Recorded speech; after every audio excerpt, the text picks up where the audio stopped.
బయట క్లైమేట్ ఏమో చాలా చల్లగా ఉంది. మా చిన్న పాపకి ఏమో ఏమైనా వేడివేడిగా తినాలని ఉంది. సరే ఇంకా తన మ్యూజిక్ క్లాస్లో డ్రాప్ చేసి వచ్చాను. తను వచ్చే టైంకి వేడివేడిగా చికెన్ పకోడీ చేద్దామని జస్ట్ కొంచెం తీసుకొచ్చాను. సో ఫటాఫట్గా 5 minutesలో చికెన్ పకోడీ రెడీ చేస్తాను. అసలే పాపం పొద్దున్న సొరకాయ కూర చేశాను, చాలా కష్టంగా తిన్నారు. నైట్ కూడా అదే అంటే మొహం మార్చేస్తారు. సో అందుకని కొంచెం యమ్మీగా నచ్చిన స్నాక్స్ చేసి పెడితే ఎంజాయ్ చేస్తారు కదా.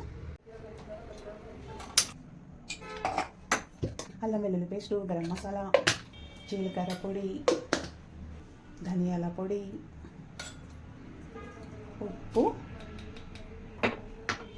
కారం, కొంచెం శనగపిండి జస్ట్ బైండింగ్ కోసం. సింపుల్గా చికెన్ ఫ్రై రెడీ అయిపోతుంది 5 minutesలో. కొంచెం ఆయిల్ కూడా వేసుకుంటే బాగా మిక్స్ అవుతుంది మసాలా అంతా. మర్చిపోయాను, నిమ్మరసం కూడా వేయాలి. నూనె మరీ ఓవర్ హీట్ అవ్వకముందే మీడియం ఫ్లేమ్లో పెట్టుకుని చక్కగా వేసేసుకుని ఫ్రై చేసుకోవటం.